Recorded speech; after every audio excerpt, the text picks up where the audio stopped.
बांग्लादेश, पाकिस्तान और अफगानिस्तान, इन तीनों जगह हिंदुओं की एथनिक क्लींसिंग चल रही है, नरसंहार चल रहे हैं और संयुक्त राष्ट्र संघ पंगु बनकर मूक दर्शक की तरह काम कर रहा है। ये तीनों घटनाएं, तीनों स्थानों पर होने वाला हिंदुओं का नरसंहार संयुक्त राष्ट्र संघ की असफलता है, उनके अस्तित्व पर प्रश्न चिन्ह लगाता है। हम अपील करते हैं संयुक्त राष्ट्र संघ से, यदि आप अपना औचित्य सिद्ध करना चाहते हैं, अपने अस्तित्व को सिद्ध करना चाहते हैं, आपको इन तीनों स्थानों पर पीस कीपिंग फोर्स ये भेजनी चाहिए, जिससे वहां पर अल्पसंख्यकों के जीवन की सुनिश्चितता की जा सके। अफगानिस्तान और पाकिस्तान के बारे में बहुत लोग जानते हैं, लेकिन दुर्भाग्य से अफगानिस्तान के अंदर जो कुछ चल रहा है वो किसी मायने में अफगानिस्तान से कम नहीं है। जिस तरह से नरसंहार वहां पर हो रहे हैं, जिस तरह से हिंदुओं का उत्पीड़न वहां पर हो रहा है, साफ लगता है कि हिंदुओं को पूर्ण रूप से समाप्त करके बांग्लादेश को हिंदू शून्य देश इस रूप के अंदर वो तैयार करना चाहते हैं। और दुर्भाग्य,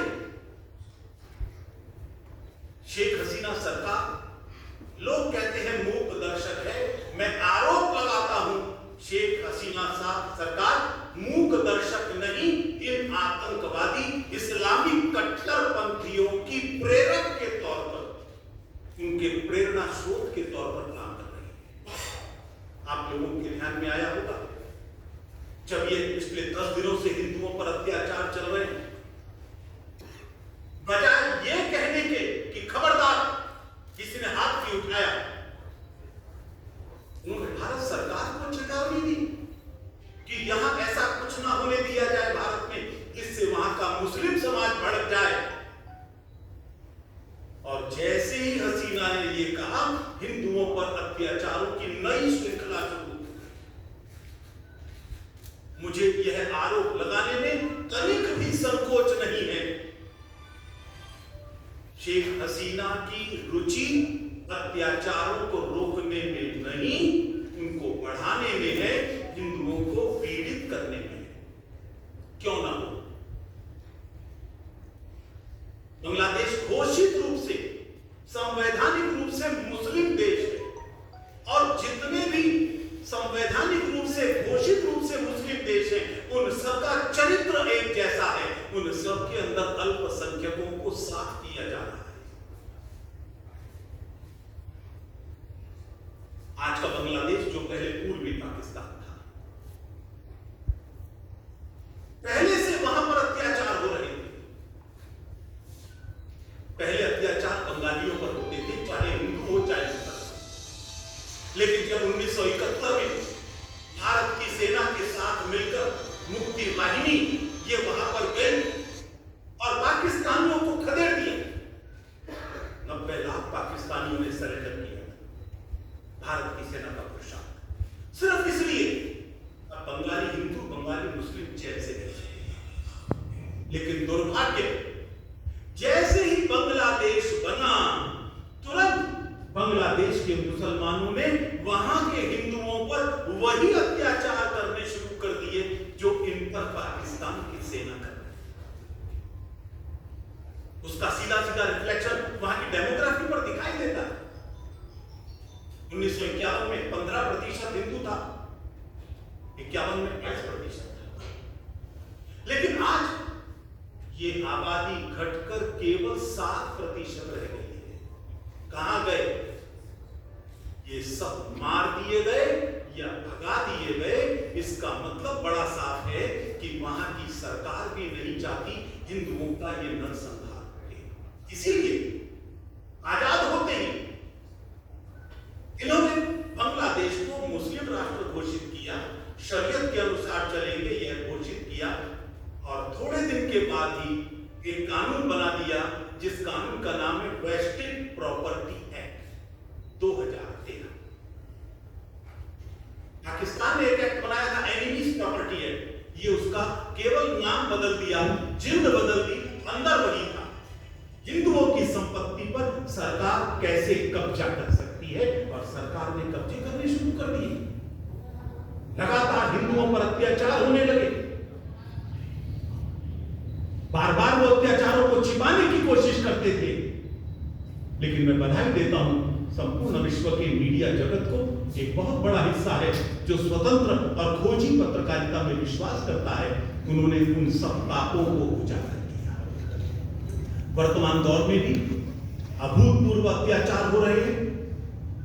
इंटरनेट पर अधिकांश स्थानों पर पाबंदी है, फिर भी जो समाचार हमारे पास छनकर आ रहे हैं, पिछले सारे रिकॉर्ड तोड़ दिए हैं। केवल 10 दिनों में 150 से अधिक मां दुर्गा के पूजा मंडप नष्ट कर दिए हैं। 150 से अधिक सभी जिलों में। 362 से अधिक मूर्तियां ध्वस्त कर दी हैं। 362 पैरों से रौंदा है, नदियों में फेंक दिया है, अपमानित किया है तरह तरह से। हजारों हिंदुओं के घरों और दुकानों को लूटा है, और ये हसीना के कहने की बात हो। 1000 से अधिक हिंदू घायल हो चुके हैं। कल तक 10 हिंदुओं के मरने का समाचार था। अभी अभी मेरे पास जो समाचार आया है उसमें 12 हिंदू अभी तक मारे जा चुके हैं, महिलाओं के साथ सामूहिक बलात्कार। एक स्थान है चांदपुर, वहां हाजीगंज में एक महिला, उसकी 10 साल की बेटी और उसकी बहन की बेटी, इन तीनों के साथ सार्वजनिक तौर पर सामूहिक बलात्कार किया गया, और वो 10 साल की मासूम बच्ची बलात्कार से पीड़ित होकर अपना दम तोड़ देती है, वो मर जाती है। ये निर्ममता नहीं, ये पाशविकता है। शायद पशु भी नहीं करते होंगे, इसलिए इसको पैशाचिकता से अधिक कुछ नहीं कहा जा सकता। इस्कॉन के 3 मंदिर तोड़ दिए। केवल मंदिर नहीं तोड़े, वहां 2 संतों को मार दिया, और कल शाम को ही एक इस्कॉन मंदिर के तालाब में एक पुजारी की लाश और मिली। रामकृष्ण मिशन के आश्रम सामान्यतः इनके टारगेट पर नहीं रहते थे, उन पर भी हमला किया गया। राम ठाकुर आश्रम, जिसको आज तक पाकिस्तानियों ने हाथ नहीं लगाया था, उसको भी तोड़ दिया। ऐसे 50 से अधिक मंदिर नष्ट कर दिए, और इस्कॉन के 2 संतों के अलावा चौभिमिनी बड़ा प्रसिद्ध मंदिर है, चौमोहिनी, इस मंदिर के 3 पुजारियों की बर्बर हत्या कर दी गई। वास्तव में ऐसा लगता है हिंदुओं का नरसंहार इस्लामिक कट्टरता का एक प्रतीक बन गया है, और इसलिए हम देख रहे हैं कि यह सिलसिला कहीं रुकने का नाम नहीं ले रहा। हम सब जानते हैं कि मुक्ति वाहिनी का जिस प्रकार से गठन किया गया था, इन अत्याचारों से मुक्ति के लिए किया गया था, लेकिन ऐसा लगता है संपूर्ण विश्व का मुस्लिम समाज एक बड़ा आरोप लगाने जा रहा है, स्टॉकहोम सिंड्रोम से पीड़ित है, जिन्होंने उन पर अत्याचार किए, क्योंकि 90% of the world Muslims they are converted.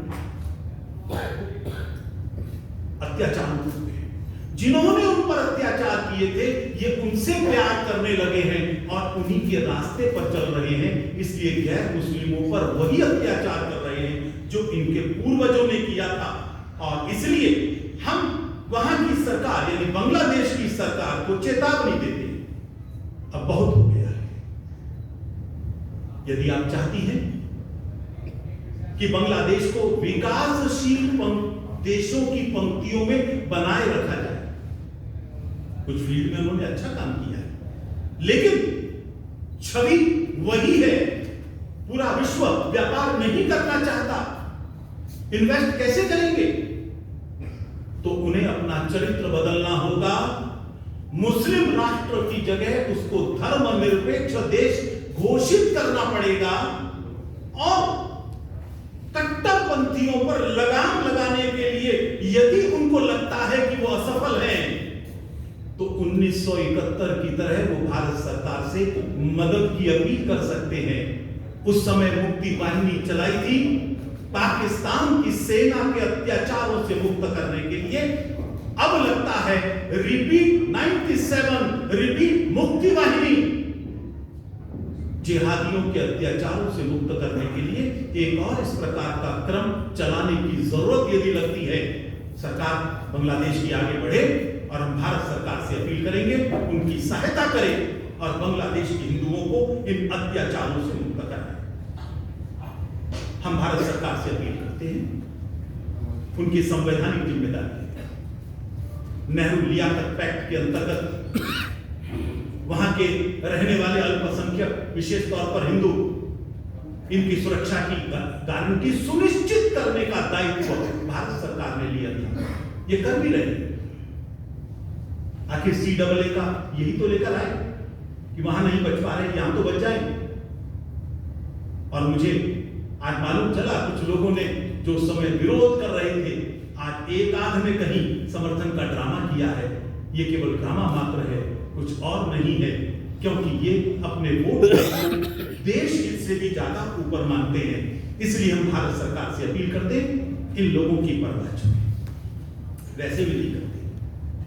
Bangladesh सरकार पर दबाव बनाएं, पूरी ताकत के साथ बनाएं और हिंदुओं पर होने वाले अत्याचारों को अब विराम लगना चाहिए, कृपया सुनिश्चित करें।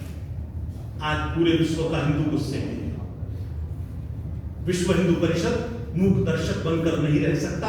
जब भी कहीं हिंदुओं पर अत्याचार होगा, विश्व हिंदू परिषद सामने खड़ा हुआ दिखाई देगा।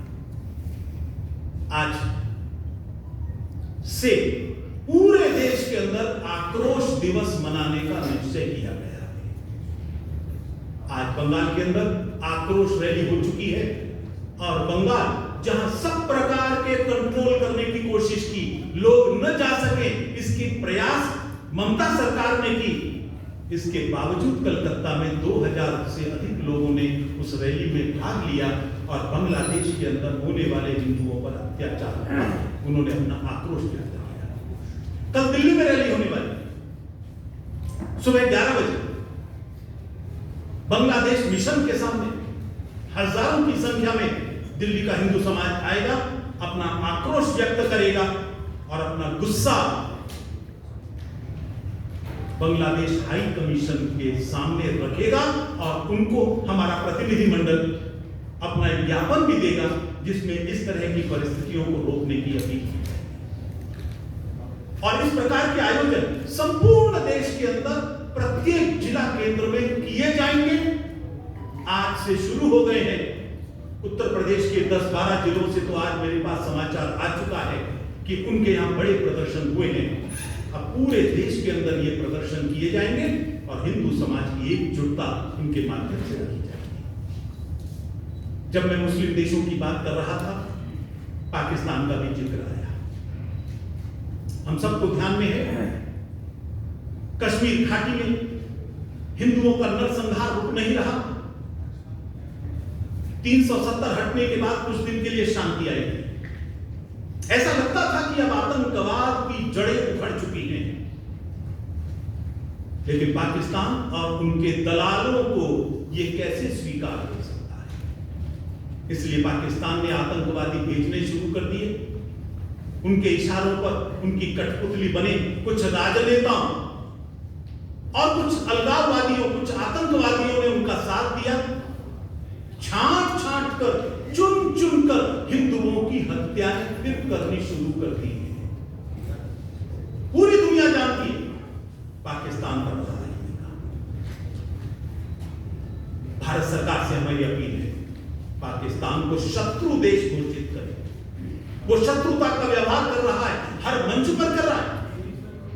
यूएनओ में विषय कुछ भी, लेकिन कश्मीर का विषय, जबकि पाकिस्तान को स्पष्ट है, भारत सरकार कह भी चुकी है, ये पार्लियामेंट का रेजोल्यूशन है, अगर बात होगी तो कश्मीर पर नहीं, गुलाम कश्मीर पर। हर जगह दुरुपयोग करता है। ये शत्रु देश ही कर सकता है। शत्रु देश घोषित करे, वैसा ही व्यवहार रखे और शत्रुओं के साथ विजय पराजय इसका फैसला क्रिकेट के मैदान में नहीं, सीमा के ऊपर सेनाएं किया करती हैं, सर्जिकल स्ट्राइक के माध्यम से हमारी सेना ये फैसला करके रही।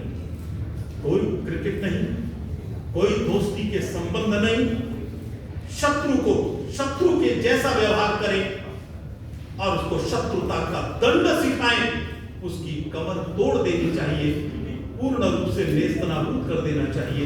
ये हमारी केंद्र सरकार से है। कोई प्रश्न आपका हो तो पूछ सकते हैं। सर, आपने कहा कि वो पीस कीपिंग फोर्स को वहाँ भेजा जाए बांग्लादेश, क्या पाकिस्तान ऑक्युपाइड कश्मीर में भी भेजा जाए?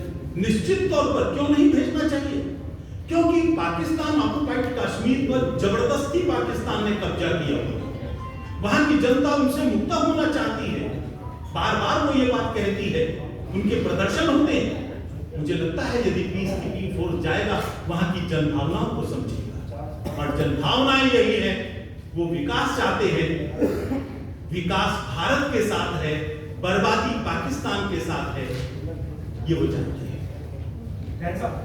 क्रिकेट के बारे में बात, क्रिकेट स्पेसिफिकली कई लोग ये कह रहे हैं पाकिस्तान से जो 24 तारीख का मैच है वो नहीं होना चाहिए, इस पे बीएसपी का क्या स्टैंड है, क्या कहेंगे? मैंने बड़ा स्पष्ट कह दिया है, चाहे भारत हो या पाकिस्तान या दुबई या कहीं और,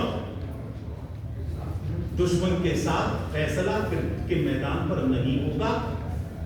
और हम देख चुके हैं ना, दुबई में पहले भी मैच हुए हैं, पाकिस्तान की टीम के लोग क्रिकेटर बाद में हैं, पाकिस्तानी पहले हैं, उनके व्यवहार उन मैचों में दिखाई भी दिए।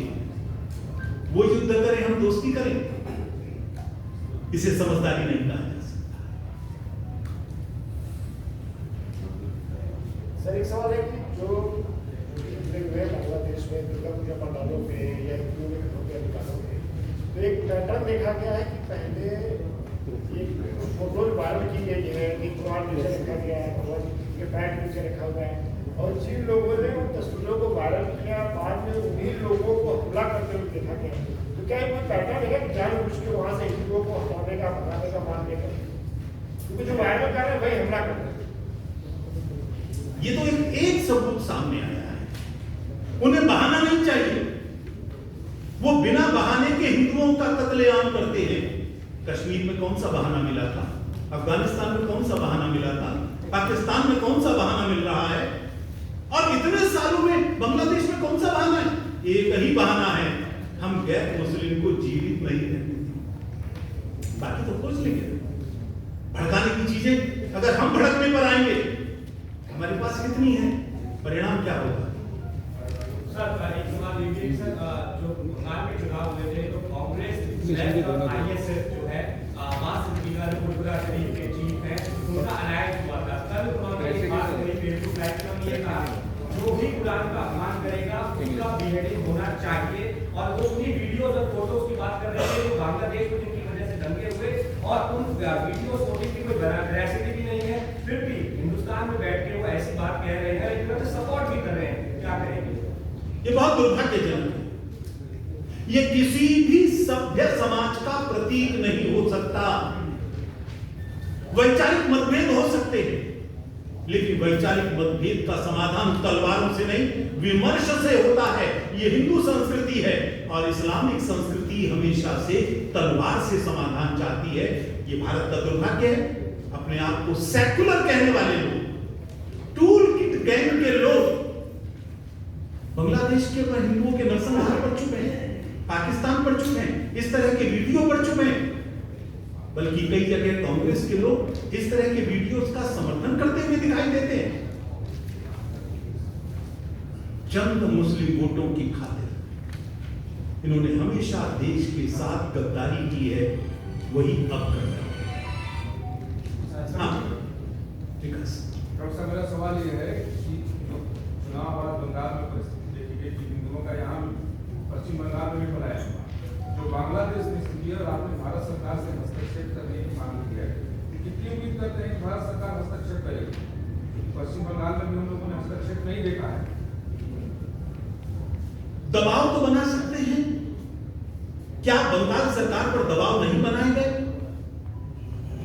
ये कोई नहीं कह सकता कि केंद्र सरकार चुप बैठी है। मैं केंद्र सरकार का प्रवक्ता नहीं हूं, लेकिन जो चीजें खुली आंखों से दिखाई देती है, पहली बार राज्यपाल विस्थापितों के बीच में जा रहे हैं, मोटरसाइकिल पर स्कूटर पर बैठ के जा रहे हैं। पहली बार माइनॉरिटी कमीशन किस तरह से जा रहा है, ह्यूमन राइट कमीशन जा रहा है, गली गली में घूम रहा है, विमेन राइट कमीशन जा रहे हैं, supreme court, high court, total judiciary खड़ी होकर आवाज उठा रही है। और शायद वहां जो रुका है बंगाल के अंदर, ये इसी दबाव का परिणाम है। लेकिन जब विदेश का मामला होता है तो दबाव और तरीके के होते हैं। आखिर वहां की सरकार को कहा जा सकता है मुक्ति वाहिनी की ओर बढ़िए यदि आप नहीं रोक सकते, और कहना ही पर्याप्त है।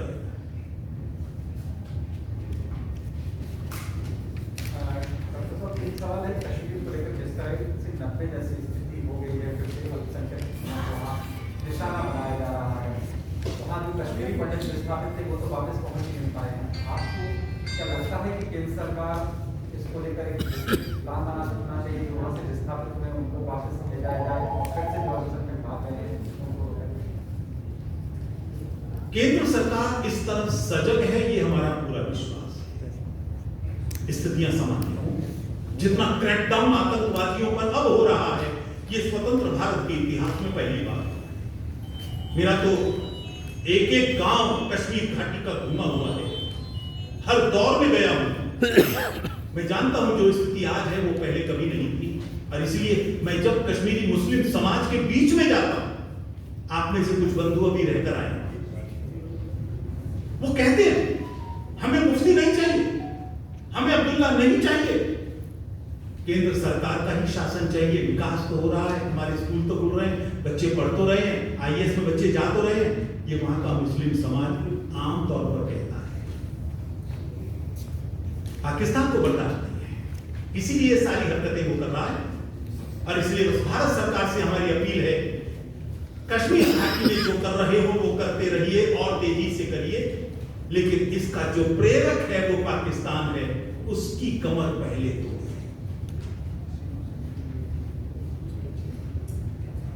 हाँ सर, एक तरफ आप कश्मीर में दुबई से मुसलमानों को इनवाइट कर रहे हैं प्रमोट के लिए, इसके लिए प्रमोशन के लिए, किस चीज़ कल कश्मीर में एक MOU साइन हुआ है दुबई के क्राउन प्रिंस के साथ, IT पार्क के लिए, बाकी और भी डेवलपमेंट के लिए, मेट्रो के लिए इन्वेस्टमेंट ला रहे हैं दुबई से। ये किसने कहा कि हम भारत को मुस्लिम लीग बनाना चाहते हैं? ये संभव ही नहीं है भाई। भारत की पहली मस्जिद एक हिंदू राजा ने ही तो बनवाई थी। आप अपने धर्म का पालन करें, लेकिन औरों को भी अपने धर्म का पालन करने दीजिए। और पूरी दुनिया के अंदर मुस्लिम समाज अगर कहीं शांति से रह पा रहा है, बेशक कुछ लोगों को हजम नहीं होती होगी, तो वो केवल भारत में है। अफगानिस्तान में रोज शियाओं को मार रहे हैं ना, मस्जिद के अंदर मार रहे हैं। तो इसलिए मैं समझता हूं ये भारत के मुस्लिम समाज को समझना चाहिए, हम उनके दुश्मन नहीं हैं, संभव ही नहीं है। लेकिन आतंकवादियों को, भारत के हमलावरों को अपना प्रेरणा स्रोत मानेंगे तो उनके रास्ते पर चलेंगे। इसलिए उनका role model APJ Abdul Kalam हो सकते हैं, दारा शिकोह हो सकते हैं ना, बिस्मिल्लाह खां हो सकते हैं।